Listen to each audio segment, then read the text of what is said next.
Ya, Bapak Ibu yang terkasih, mari kita siapkan hati kita untuk mendengarkan firman Tuhan yang akan dibawakan oleh Romo kita tercinta, Romo Eko Wahyu USC. Semoga firman Allah benar-benar hidup di dalam kehidupan kita ya Bapak Ibu ya. Amin.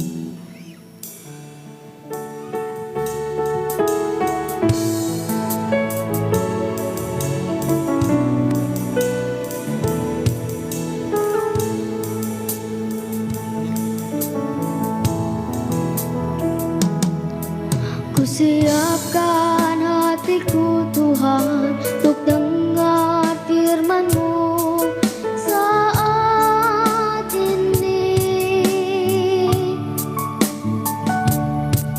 Ku sujud menyembah-Mu Tuhan dalam hadirat-Mu saat ini.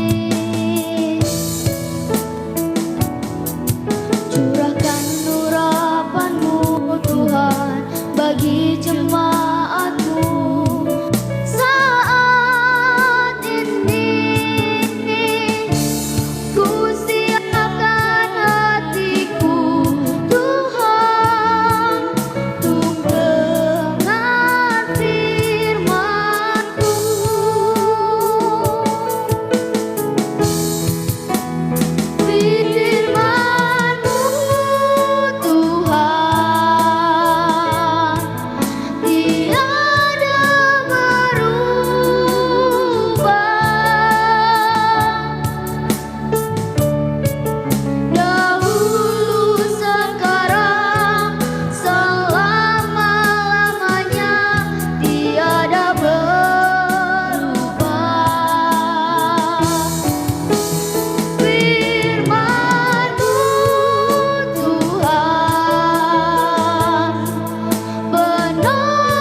Beri aplaus kemuliaan buat Tuhan. Terima kasih Berta, terima kasih Kalisa, Kalisan.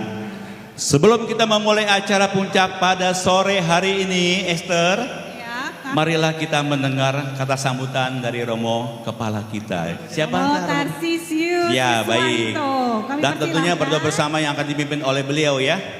Oke, kepada Romo Tarsisius Siswanto, kami persilakan untuk masuk bersama Romo Eko Wahyu. Mari kita memberikan aplaus dan kemuliaan kepada Tuhan untuk kedua Romo kita yang luar biasa ini. Silakan Romo Sis untuk kata sambutan dan doa berkat. Doa, ya sekalian.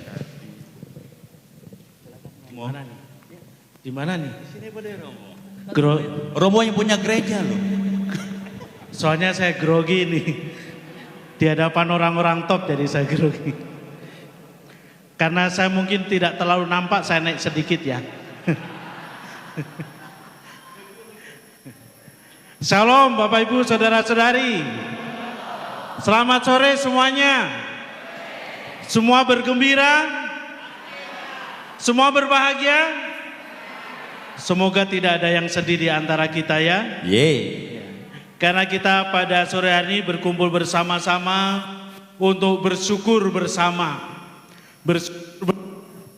Bersyukur bersama siapa? Patrisian. Apa itu Patrisian? Patrisian ini satu komunitas yang ada di Paroki Pluit ini yang terdiri dari bapak-bapak, pater-pater. Pater-pater itu bapak-bapak. Lalu dikombinasi menjadi Patrisian. Dan bapak-bapak ini memang ya sudah cukup berusia, namanya juga bapak-bapak. Tapi juga sebagai komunitas merayakan 40 tahun sebagai komunitas, maka tidak tahu tadi sudah ditepuk tangani belum 40 tahun komunitas Patrisian ini ya. Karena Patrisian merayakan ulang tahun yang ke-40 ini, maka kita sekalian bisa berkumpul bersama-sama di tempat ini. Kalau Patrisian ulang tahun ke-39 pasti kita nggak ketemu. Karena itu sudah tahun lalu dan kita nggak ketemu memang. Ketemunya pada saat ini. Maka pertama-tama saya mengucapkan selamat dan profisiat kepada Patrisian yang telah merayakan hari ulang tahunnya yang ke-40, suatu perjalanan yang panjang, 40 tahun, hampir seusia dengan paroki ini. Jadi lumayan, dan karena itu anggotanya ya sangat variatif, banyak yang lansia memang, tapi kuat-kuat, tapi bahwa semangat mereka yang luar biasa, yaitu untuk semakin dekat dengan Tuhan. Tepuk tangan untuk mereka semua.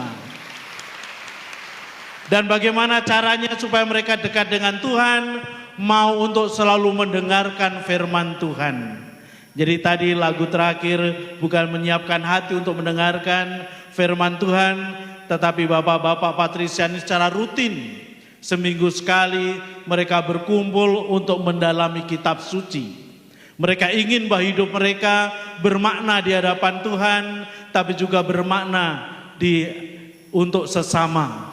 Maka sekali lagi profisiat untuk bapak-bapak Patrisian yang setia sampai dengan saat ini, dan semoga semakin banyak anggota yang jauh lebih muda-muda, sehingga nanti akan berjalan terus sampai merayakan 50 tahun, bahkan nanti 75 sampai 100 tahun. Insya Allah ya. Nah Bapak Ibu Saudara-saudari, kita sungguh bersyukur kita telah bersama memuji dan memuliakan Tuhan lewat puji-pujian bersama dengan Ibu Lisa yang suaranya merdu. Saya dulu hanya mengenal Bu Lisa sebagai penyanyi cilik, sekarang sudah sama-sama besar, sama-sama dewasa, sama-sama menuju tua. Ya. Dan kita juga akan bersama dengan Romo Eko, yang siapa tidak kenal Romo Eko. Maka tadi saya berjalan bersama beliau, saya itu merasa kecil. Dan ya memang kecil memang. Segala-galanya saya menjadi kecil. Tetapi bahwa bersama dengan Romo Eko, bersama komunitas Patrisian dan Bapak Ibu sekalian, kita juga akan ya semakin dekat dengan Tuhan, dengan mungkin berbagi pengalaman sharing dari Romo Eko bagaimana kita menjalani kehidupan ini, bahwa kehidupanku karena firman-Mu. Dan kiranya ini bukan hanya menjadi semangat dari Romo Eko, tapi juga semangat untuk kita sekalian. Karena itu terima kasih Romo Eko yang telah berkenan hadir di sini dan menyemangati umat, baik yang dari dalam paroki ini maupun dari luar paroki, dan juga Ibu Lisa yang dengan merdunya juga mengajak kita untuk semakin. Sengaja ini mic-nya dimati-matiin, Romo kelamaan. Baik, untuk itu saya sangat peka terhadap tanda-tanda, maka selamat bagi Bapak Ibu, selamat datang dan juga selamat untuk ya membuka pikiran dan hati akan sabda Tuhan, juga sharing-sharing dan juga pujian yang dilakukan. Untuk itu marilah kita bersatu dalam, saya mengundang kita sekalian untuk bangkit berdiri. Dalam nama Bapa dan Putra dan Roh Kudus, amin. Puji syukur Tuhan atas segala rahmat dan berkat yang Kau limpahkan kepada kami, sehingga pada sore hari ini kami bisa berkumpul bersama-sama, merasakan bahwa kami sebagai satu keluarga, sebagai anak-anak-Mu yang Engkau cintai. Kami bersyukur atas rahmat-Mu, atas bimbingan-Mu, sehingga kami Kau tuntun untuk bersama-sama di ruangan ini, untuk memuji dan memuliakan-Mu lewat puji-pujian, tapi juga lewat sabda-Mu, lewat sharing pengalaman dari Romo Eko yang akan dibagikan kepada kami. Dan kiranya ini membantu kami untuk semakin dekat dengan-Mu, sehingga kehidupan kami pun juga semakin berkenan di hadapan-Mu, tapi juga berkenan di hadapan sesama kami di gereja kami. Tuhan, kami serahkan seluruh kehidupan ini di dalam penyelenggaraan-Mu serta pendampingan-Mu dengan pengantaraan Kristus Tuhan kami. Amin. Dalam nama Bapa dan Putra dan Roh Kudus. Amin. Terima kasih Romo Tarsisius Iswanto. Ya, sekarang apa lagi nih Esther? Sekarang tibalah saatnya puncak acara yang kita tunggu-tunggu, yang pastinya akan mengocok perut kita semua. Yang mau pipis dulu silahkan ya. Kemana? Di toilet? Jangan sampai ngompol. Oh gitu ya, baik. Oke, Romo Eko sudah siap? Sudah siap ya Romo Eko ya? Sepertinya nggak sabaran nih Romo Eko. Iya, baik. Oke, kami persilakan Romo Eko. Inilah seminar dengan tema Hidupku karena firman-Mu. Silakan. Mari kita sambut dengan Romo Eko. Silakan Romo Eko. Shalom Bapak Ibu semuanya. Selamat sore menjelang malam dan menjelang lapar. Terima kasih Romo Tarsi, saya diperbolehkan untuk berbagi di tempat ini. Ini kehadiran saya yang kedua. Sit Deus in itinere tuo. Semoga Tuhan menyertai dalam perjalanan kita. Hari ini adalah dalam ulang tahun kelompok persaudaraan gerombolan. Pak Paulus, apa ini? Oh, komunitas. Komunitas Patrisian yang isinya bapak-bapak semua.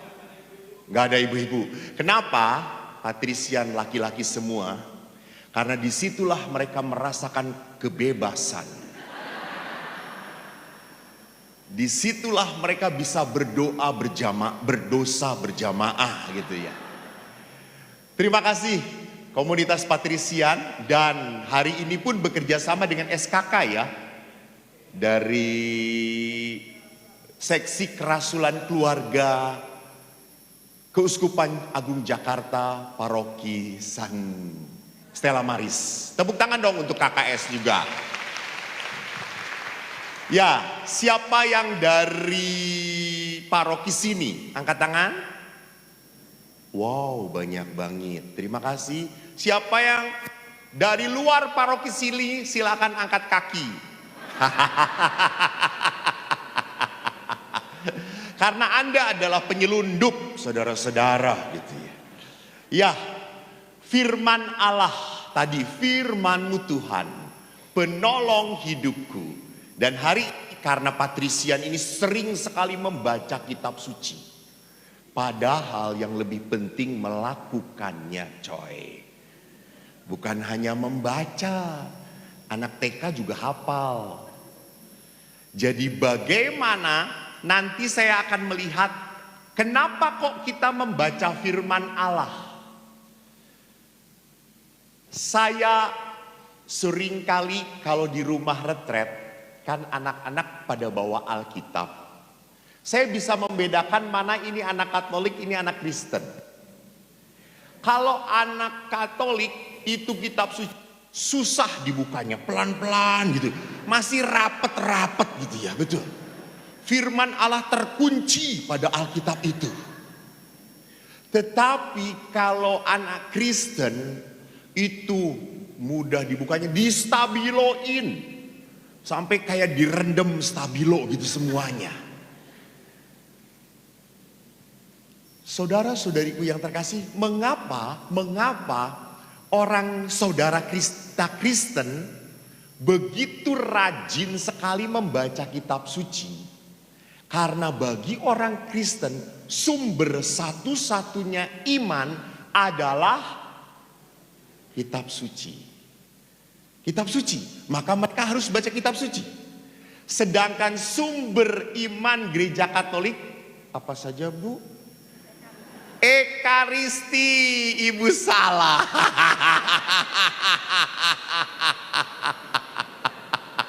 Itu mah tempat mencari berkat Tuhan, itu Ekaristi namanya. Sumber iman gereja Katolik, kitab suci, betul, betul. Lalu tradisi gereja, betul. Lalu magisterium, ajaran gereja, ajaran gereja. Jadi ada begitu banyak yang harus diketahui oleh orang Katolik. Maka nanti juga saya memperlihatkan ajaran gereja tentang kitab suci apa. Supaya kita tahu bersama-sama. Dan sering orang Katolik kalau disuruh baca kitab suci banyak alasannya. Tulisannya kecil-kecil, Romo. Susah dibukanya, susah dibacanya. Terus saya gitu, Oma cari kitab suci yang satu lembar satu huruf, kata saya.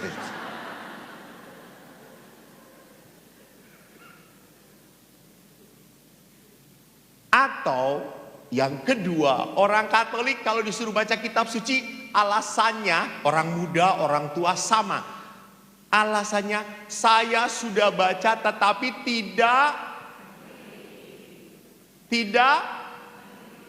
tidak paham, tidak mengerti. Saudara-saudariku, kitab suci itu sabda siapa?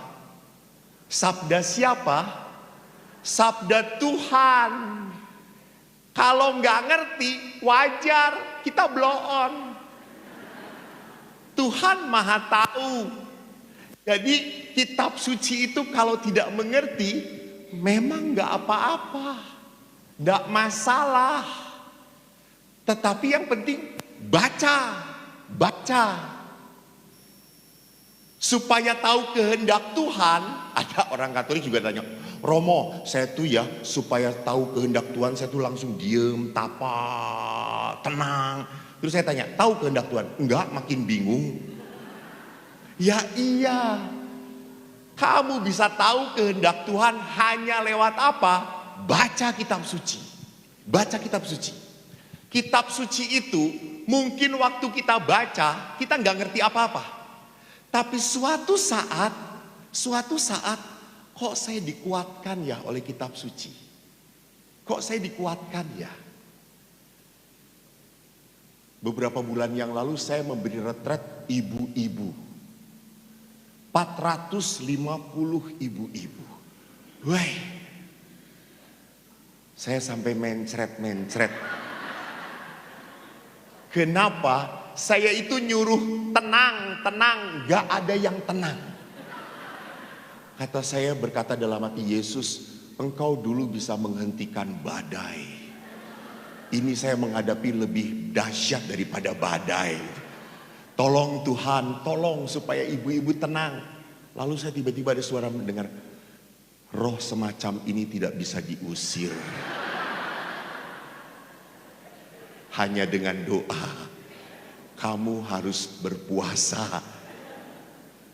Jadi Bapak Ibu, mari saya sekarang mau melihat ada apa dengan kitab suci. Tolong ditayangkan di depan ini, daripada wajah yang tidak jelas, mendingan ini saja, nah ini lebih jelas. Kita berbicara tentang pendengar dan pelaku firman. Next, penginjil Lukas bagus sekali mengatakannya. Ketika Yesus masih berbicara, berserulah seorang perempuan dari antara orang banyak. Lihat, perempuan bukan laki-laki. Memang perempuan banyak komen. Banyak komen, gak bisa diem. Jadi Bapak Ibu harus sadar ya, mengapa gereja Katolik tidak mengizinkan perempuan jadi pastor. Kenapa? Anda tahu, kami para pastor kalau di ruang pengakuan dosa, kami tidak boleh tanya macam-macam. Kita hanya mendengarkan dan kita tidak tahu siapa yang mengakukan. Dan tidak mau tahu juga dosa-dosanya. Oke, karena kita pengantara berkat. Karena yang mengampuni Tuhan. Jadi kita dengerin doang. Oke, baik, dosamu sudah diampuni. Bayangkan kalau perempuan pasturnya. Pasti siapa, di mana? Oh iya memang orangnya kayak gitu, betul. Udah jangan diampuni lah. Jadi perempuan yang tanya pada Yesus, Saya juga selalu berpikir, kenapa sih Yesus menampakkan diri waktu bangkit kepada perempuan?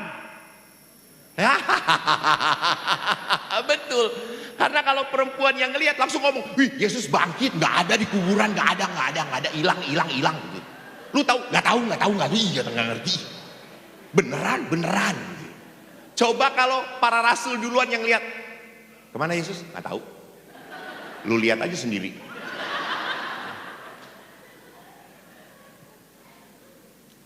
Jadi memang peran perempuan dalam kitab suci cukup kuat diceritakan. Maka di sini seorang perempuan berkata, berbahagialah ibu yang telah mengandung engkau dan susu yang telah menyusui engkau. Tetapi Yesus berkata apa?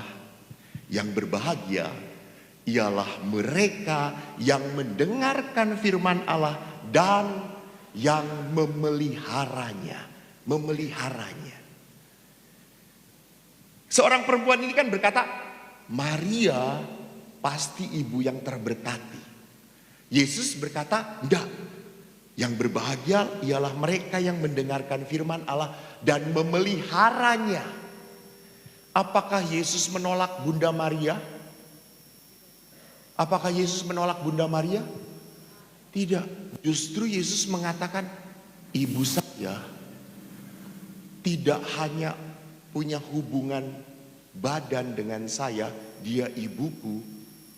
Tetapi ibuku adalah mendengarkan firman Allah dan memelihara firman Allah.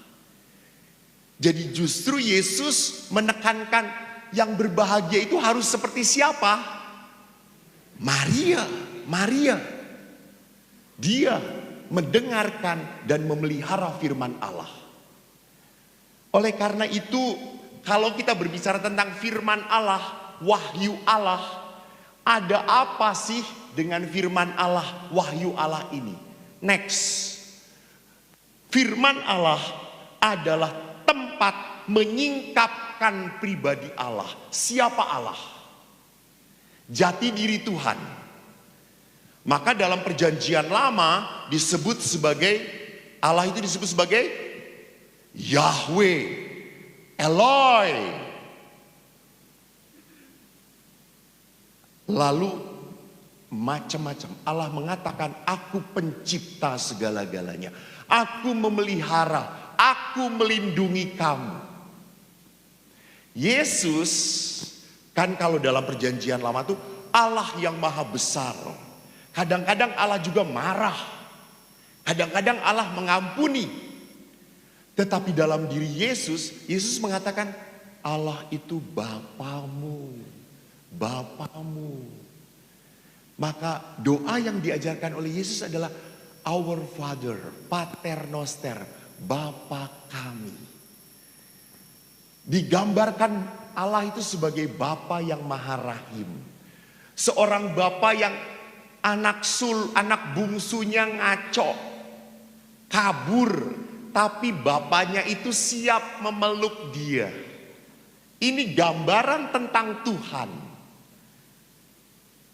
Jadi kalau mau tentang Tuhan seperti apa, di kitab suci dikatakan. Dan yang kedua, dikatakan dalam kitab suci, kita bisa melihat perintah-perintah Allah. 10 perintah Allah didapatkan oleh Nabi Musa. Betul, bagus. Musa, 10 perintah Allah. Jangan membunuh, hormatilah Tuhan ayahmu, Tuhan Allahmu, hormatilah orang tuamu, kuduskanlah hari Tuhan. Itu perintah-perintah Tuhan. Sampai akhirnya Yesus pun memberi perintah apa? Kasihilah musuhmu. Hanya Yesus yang mengajarkan itu. Kasihilah musuhmu. Doakanlah musuhmu. Berilah kepada orang yang tidak bisa membalas. Itu perintah Allah. Apa yang dipersatukan Allah tidak boleh diceraikan manusia. Itu perintah Allah. Jadi orang Katolik selalu bertanya, kenapa Romo nggak boleh cerai? Kan udah bosen. Ngelihat dia makin botak, makin jelek gitu ya. Udah gitu tuli lagi Romo. Beberapa ibu-ibu sering kesel dengan suaminya. Dan suaminya sering jengkel dengan istrinya yang ngomong terus. Di masjid aja azan cuma 5 kali, Romo. Istri saya 24 jam nonstop ngomong. Maka para suami gak aneh kalau tiba-tiba menjadi tuli kalau mendengar istrinya ngomong. Jadi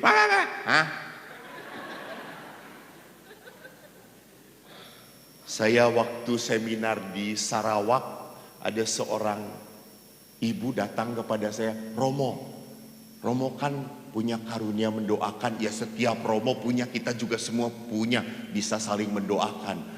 Tolong doakan suami saya Romo, kenapa? Dia tuli Romo, tuli. Tolong doakan Romo, ayo Romo.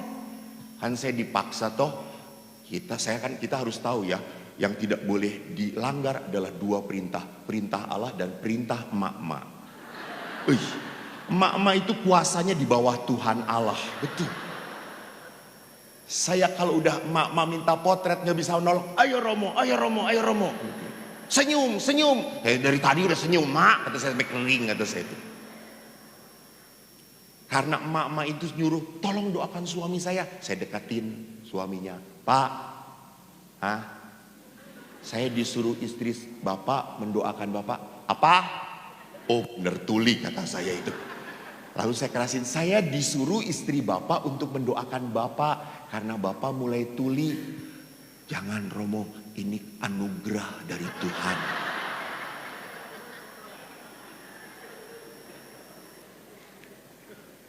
Lalu akhirnya, ya sudah Pak, mari kita syukuri anugerah Tuhan ini Pak. Gitu.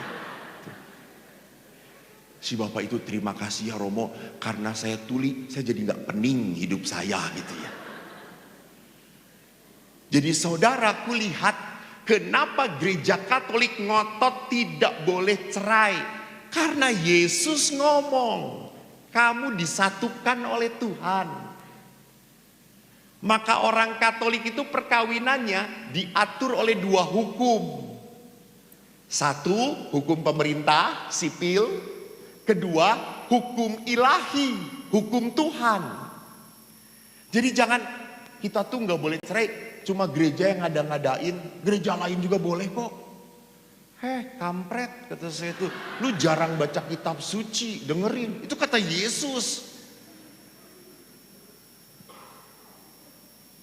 Jadi walaupun perceraian disahkan di hukum sipil, tidak pernah diterima dalam gereja Katolik.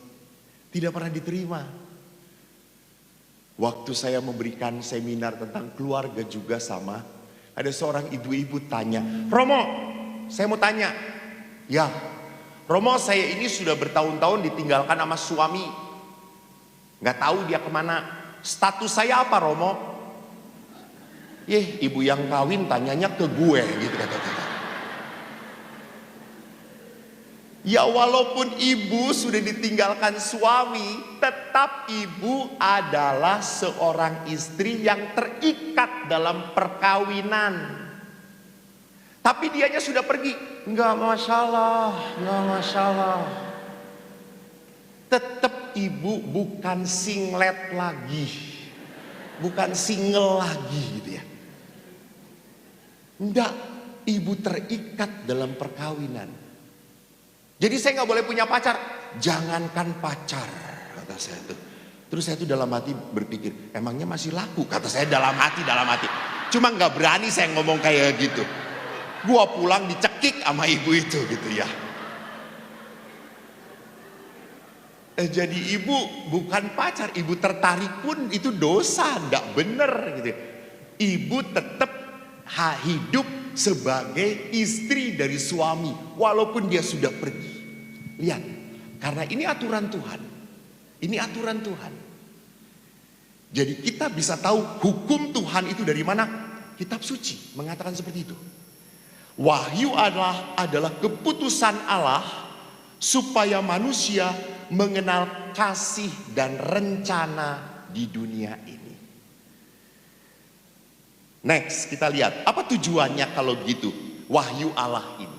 Ya ilah, Tuhanku Yesus kembali. Jadi tujuan dari firman Allah adalah demi keselamatan manusia. Demi keselamatan manusia. Saudara-saudariku yang terkasih, ingat ya, Tuhan itu tidak hanya mau memberkati Anda hari ini, minggu depan, tahun depan, bukan hanya itu. Allah ingin memberkati Anda supaya Anda masuk ke hidup yang kekal. Itu kerinduan Tuhan. Sedangkan kalau kita doa selalu cari enaknya sendiri. Selalu cari yang gampang, selalu cari yang membuat kita senang dan bahagia. Betul atau tidak? Betul. Lihat kalau doa novena, saya kadang-kadang sedih dengan doa novena itu kalau baca permohonannya. Ada yang permohonannya gini, Tuhan, semoga karena pertolonganmu hutang-hutang keluarga kami dilunaskan Tuhan. Terus saya berpikir, buset deh, dia yang utang Tuhan yang suruh bayar.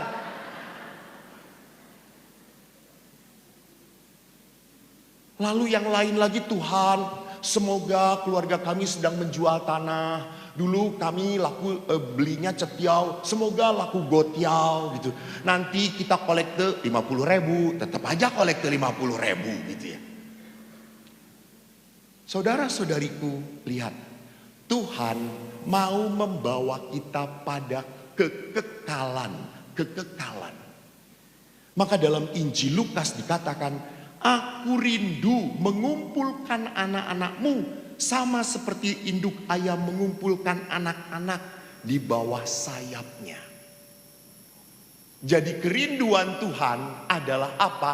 Menyelamatkan manusia sampai kembali ke rumah Allah. Apalagi peristiwa Yesus mati, bangkit. Semua itu dilakukan oleh Tuhan supaya kita selamat. Bukan supaya kita senang di dunia ini, bukan. Tuhan mau membawa kita pada keselamatan. Itulah tujuan firman Allah. Supaya kita nggak sesat jalannya. Supaya lurus. Nah, oleh karena itu dengan petunjuk Allah kita punya arah yang tepat dalam kehidupan. Kita tahu apa sih yang kita cari. Apa sih yang kita harus lakukan supaya mencapai kepada arah yang tepat? Apalagi Yesus ini kan keren toh. Barang siapa mau mengikuti aku, engkau harus nomor satu bukan memikul salib. Engkau harus menyangkal diri, memikul salib, mengikut aku. Lihat, 3 hal yang gak enak semuanya. Menyangkal diri, memikul salib, mengikuti aku. Yesus gak ngomong barang siapa mengikuti aku, tokomu akan laku keras. Istrimu gak perlu ke Korea cantik terus. Suamimu akan lurus hidupnya, gak pernah tergoda oleh siapapun. Enggak. Mau mengikuti aku, kau harus menyangkal diri. Menyangkal diri itu apa? Kalau saya males nyapa suami, justru saya sapa. Males banget tuh pastor. Nyebelin dia itu. Justru kalau suami Anda nyebelin, peluklah suami Anda. Itu menyangkal diri. Bapak, kalau Anda pusing dengan istri Bapak yang cerewet, justru pada saat istri ngomong terus. Bagus, terus, lanjut. Karena ingat Bapak-bapak, salah satu ciri perkawinan adalah tidak hanya sakramen, perkawinan pun menguduskan. Ada nggak orang jadi kudus Santo Santa ini hidupnya enak-enak? Nggak ada. Semua orang kudus menjadi kudus karena banyak pengorbanan. Jadi bapak-bapak, kalau Anda menderita karena istri Anda cerewet, itu jalan ke surga. Betul. Jadi kalau dia cerewet, terus mah, biar gue masuk surga, terus. Makin Anda berkorban, makin masuk surga coy. Menyangkal diri. Memikul salib. Lihat, memikul salib. Apa artinya? Setiap orang punya salib hidupnya masing-masing. Jangan berpikir keluarga itu bahagia ya. Lihat, dia kalau ke gereja suami istri itu selalu pegangan. Dia tidak tahu kenapa dia harus pegangan. Karena takut jatuh. Lihat suami istri itu kalau salam damai cipika-cipiki. Kamu kalau salam damai, kamu salamin dulu tante-tante yang depan. Baru salam ke aku. Bekas mereka gitu ya. Jadi memikul salib berarti apa? Bapak Ibu, tidak ada keluarga yang tanpa salib. Apapun bentuknya, entah itu suaminya yang ngaco lah, suaminya yang serong lah, entah suaminya yang malas lah, entah suaminya penjudi lah, entah istrinya tukang belanja lah, entah istrinya hobinya lihat TikTok lah gitu ya. Tadi saya dijemput oleh ibu-ibu saudara-saudara. Semuanya pegang TikTok, semuanya. Jangan-jangan pas misa juga kalau bosan buka TikTok. Jadi perhatikan di sini, saya pasti punya salib. Entah itu anak. Mungkin menjadi beban. Romo saya itu punya anak, sudah dewasa, nggak kawin. Ayam di sebelah aja kawin terus, bertelur terus. Dia nggak kawin, ayam aja laku, masa anak saya nggak laku-laku? Jadi saudara-saudariku, ingat, setiap panggilan punya penderitaannya.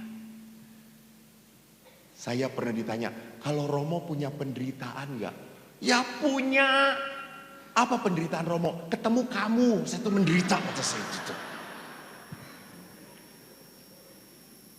Saudara-saudariku, Anda hidup dalam keluarga, suami, istri, Anda yang memilih sendiri, betul atau tidak?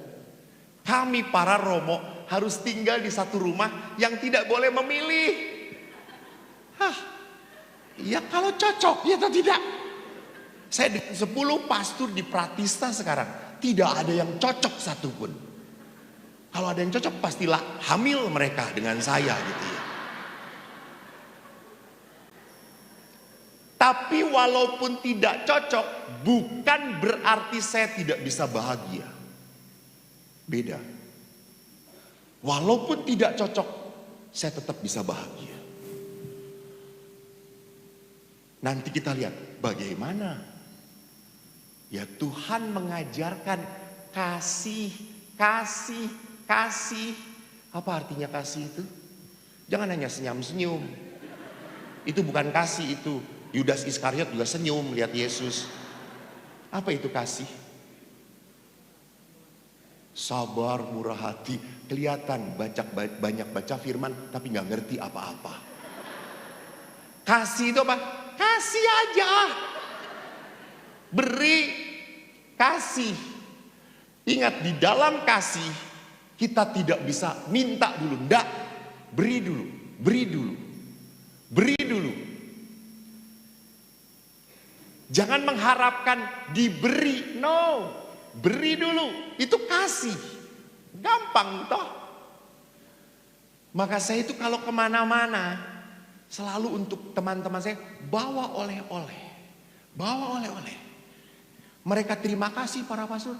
Tidak.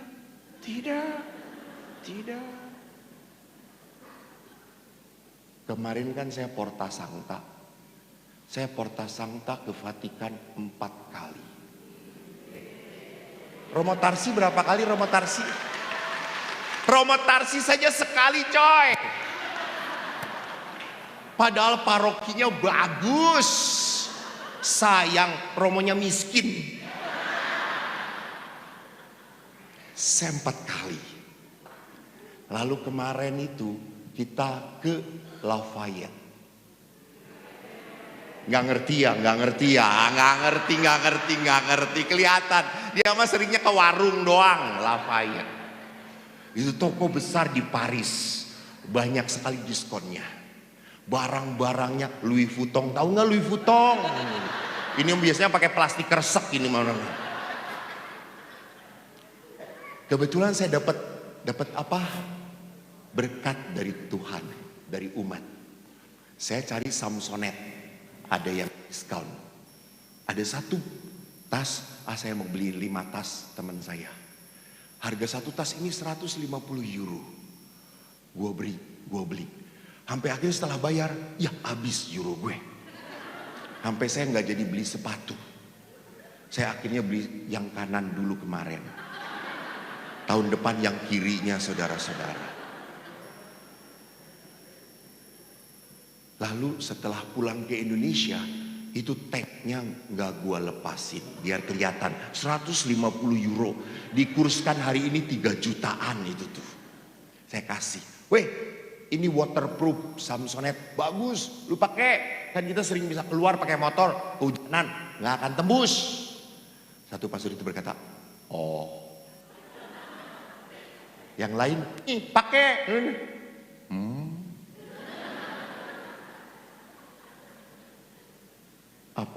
Eko sakit hati?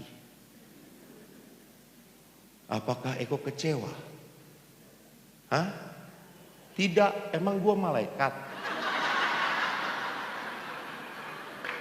Saya masih manusia, masih bisa nyekik kamu.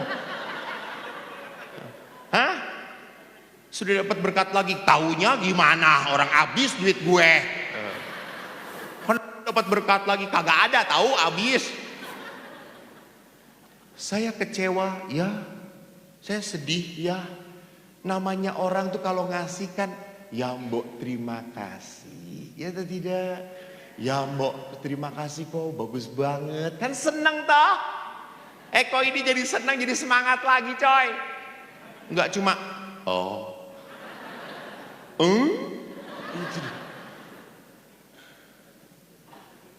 Walaupun saya kecewa, walaupun saya sedih, tapi saya tidak kapok.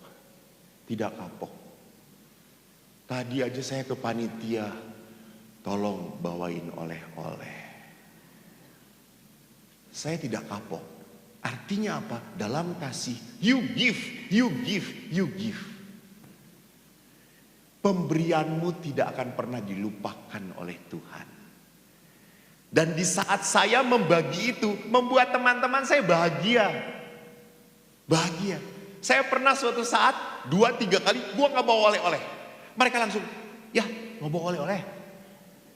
Ye, saya pikir lu gak butuh. Iya, gua harapin dapat oleh-oleh.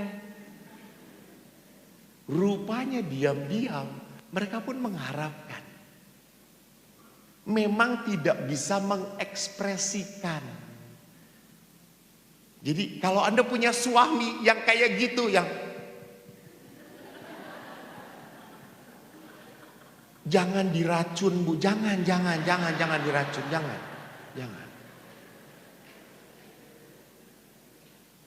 Memang tidak bisa mengekspresikan gitu ya. Dikasih apa cuma, Pak bagus banget. Udah, terimalah. Karena dia sebentar lagi dipanggil Tuhan, saudara-saudara. Maka kalau tujuan dari firman Allah itu membawa kita kepada keselamatan kekal, ada 3 ciri wahyu Tuhan. Next. Pertama, wahyu Allah selalu menggunakan sarana-sarana. Sarana zaman dahulu adalah apa? Peristiwa-peristiwa. Peristiwa di mana orang Israel diselamatkan Tuhan dari Mesir sampai ke tanah terjanji. Peristiwa itu adalah sarana wahyu Tuhan. Tuhan ngasih tahu, berapa tahun ya perjalanan itu?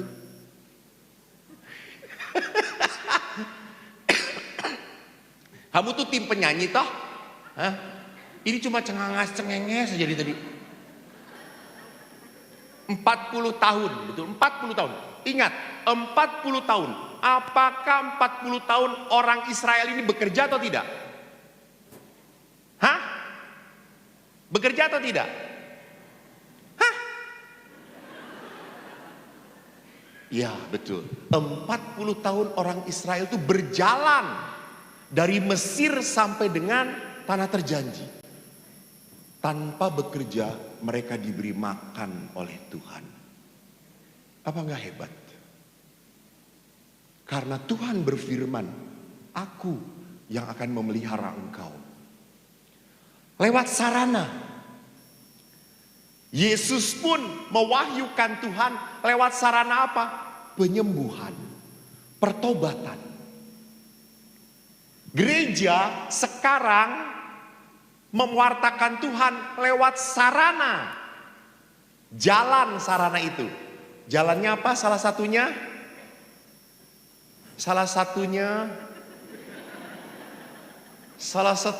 ya udah salah 2 aja 8 nanti.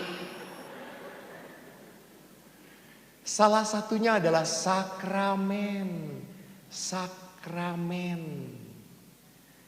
Ada sakramen berapa? Sok nggak tahu lagi ya Tuhan. Kamu Katolik bukan? Katolik bukan?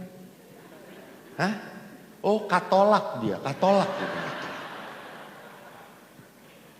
7 sakramen itu sarana berkat Tuhan. Bapak Ibu, saya sedih, saya prihatin. Saya dengar banyak orang Katolik pergi ke Bali menyucikan diri lewat upacara apa? Bukan ngaben mah mati dibakar. Ya Tuhanku Yesus, eluh lagi. Ini suami. Oh bukan.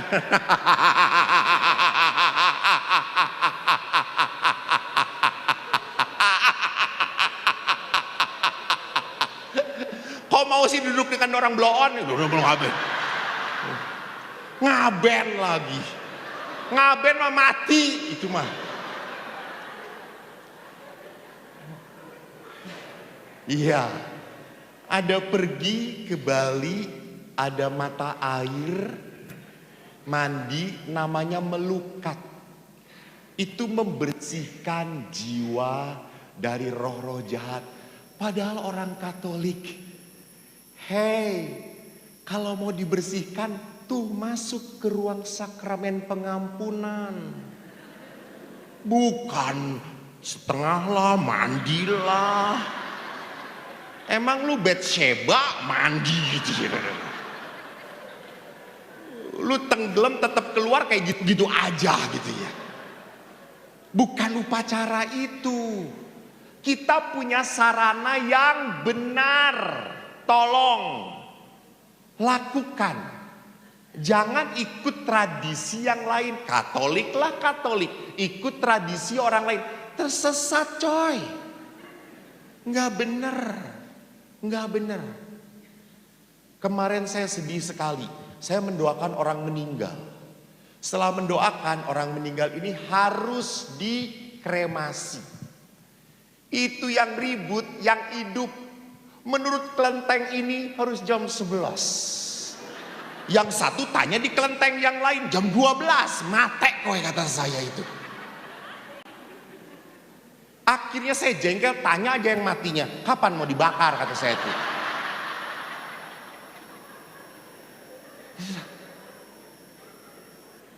Sorry, maaf ya maaf. Kenapa kita sebagai orang Katolik punya sarana yang benar di gereja? Ya percayalah. Jangan mencampur adukan kepercayaan yang akhirnya membingungkan iman kita. Saya di Katedral Bandung perkawinan. Lalu mau jam berapa kata saya tuh. Romo, kata engkong saya ya Romo ya. Dia pergi ke Cupetong atau apa kotok gitu. Di katedral harus jam 10.20. Gile kata saya 10.20. Kenapa nggak jam 10 atau 10.30 gitu, 10.20. 10.20 kurang berapa detik kata saya itu. Oke lah, namanya Romo Eko itu kan melayani coy. Melayani. Saya datanglah jam 10 di katedral sudah siap. Anda tahu katedral Bandung itu jam segitu sedang macet-macetnya. Saya nungguin pasangannya belum datang. Papa mamanya sudah ada. 10.20 masih belum datang gitu saya. Modar lu kata gue juga suruh 10.30 kata saya itu. Datanglah 10.25 kata saya itu. Dilanjutkan enggak kata saya itu. Udah lebih kata saya itu. Atau kita potong aja misalnya, langsung ke berkat penutup. Oke kata saya itu. Memusingkan, kita punya sarana. Jadi pakailah sarana yang ada di dalam iman kita. Ini wahyu Tuhan, ini pun cara Tuhan memberkati. Maka saya maaf ya prihatin. Hari baik, ini hari baiknya, itu hari baiknya, ini jam baiknya. Halo, Tuhan memberkati, tidak kenal liburan. Full day, 24 hour. God never sleep.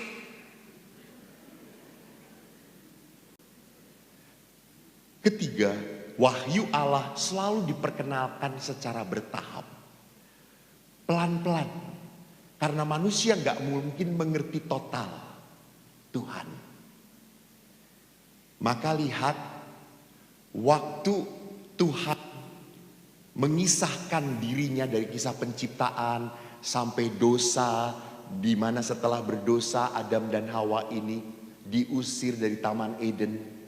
Dan Tuhan tetap memberkati mereka. Waktu Adam dan Hawa punya anak Kain dan Habil, siapa yang dibunuh? Dia malah ngejawab, aduh gue lagi.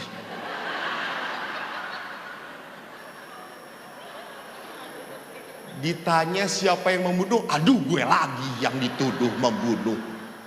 Padahal itu antara Kain dan Abil, kenapa gue yang ditanya gitu ya. Kain membunuh Habil.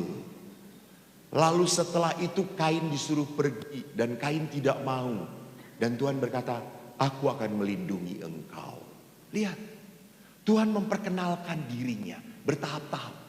Sama, kita pun mengalami Tuhan berbeda-beda. Ada orang yang mengalami Romo, Tuhan itu dekat dengan saya. Tuhan mencintai saya. Oke. Tapi tak jarang juga ada yang mengatakan, Romo, saya tidak percaya lagi pada Tuhan. Saya kecewa dengan Tuhan. Tuhan tidak pernah mendengarkan doa-doa saya. Ingat, itu sedang diproses oleh Tuhan. Ada saat di dalam hidup kita di mana kita merasa jauh dari Tuhan. Kita berdoa, kita ke gereja, kita nggak merasa apa-apa. Oke, nggak apa-apa, tapi tetap ke gereja. Anda sedang diproses oleh Tuhan. Jangan berkata, gua nggak ngerti apa-apa, ngapain ke gereja? Apalagi ke gereja, lumayan lah, apalagi gereja Stella Maris, adem, biar untuk tempat tidur. Nyaman. Yang penting apa? Setia, setia, setia. Kamu Anda merasakan atau tidak, setialah. Oke, kita Angelus dahulu.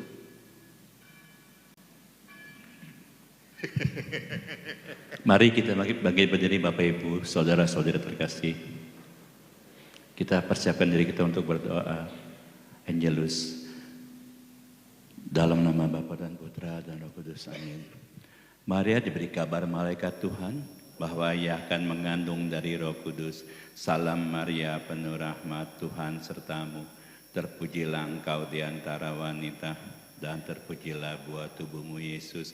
Santa Maria, Bunda Allah, doakanlah kami yang berdosa ini, sekarang dan waktu kami mati. Amin. Aku ini hamba Tuhan, terjadilah padaku menurut perkataanmu. Salam Maria, penuh rahmat, Tuhan sertamu. Terpujilah engkau di antara wanita, dan terpujilah buah tubuhmu Yesus. Santa Maria, Bunda Allah, doakanlah kami yang berdosa ini, waktu kami mati. Amin. Sabda sudah menjadi daging dan tinggal di antara kita. Salam Maria, penuh rahmat, Tuhan sertamu. Pujilah engkau di antara wanita, dan terpujilah buah tubuhmu Yesus. Santa Maria, Bunda Allah, doakanlah kami yang berdosa ini, sekarang dan waktu.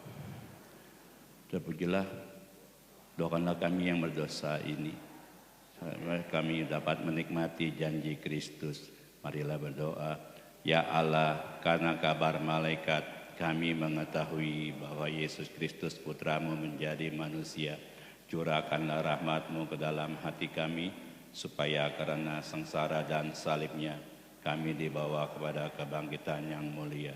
Sebab Dialah Tuhan dan pengantara kami. Amin. Dalam nama Bapa dan Putra dan Roh Kudus. Terima kasih. Terima kasih. Terima kasih.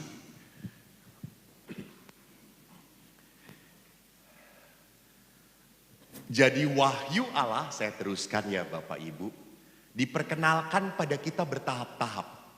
Jadi memang pengalaman rohani kita pun Kadang-kadang ada di atas, sedang dekat dengan Tuhan. Kadang-kadang gak merasa apa-apa. Oke, gak apa-apa. Yang penting tetap berdoa. Tetap berdoa. Jangan jauh. Kalau Anda jauh dari Tuhan karena gak merasa apa-apa, you will lost. Kita akan hilang dari Tuhan. Kan beberapa umat datang kepada saya, Romo tolong doakan. Romo kan punya hubungan dekat dengan Tuhan. Orang dalam, betul. Romo kan orang dalam gitu ya. Kamu betul sekarang, tumben bener. Setelah di Ngaben jadi pinter saudara-saudara. Dia tidak tahu bahwa sering kali juga saya harus menghadapi doa-doa saya yang tidak dikabulkan. Ayah saya meninggal kurang lebih 120 hari yang lalu. Pada saat ayah meninggal, saya sedang tugas di Kupang. Hari Sabtu pagi adik saya WA, ayah masuk ICU. Saya langsung ngomong kepada panitia, bolehkah saya pulang diajukan? Karena harusnya Senin, saya minta Minggu. Akhirnya bisa diatur. Hari Minggu saya pada saat di Bandara Kupang, saya sedang duduk, adik saya WA lagi. Ayah makin drop. Terus saya ngomong, yuk video call. Kalian kumpul. Adik-adik dengan adik ipar saya dan cucu-cucu kumpul di sekitar ayah. Lalu saya berdoa. Dan waktu saya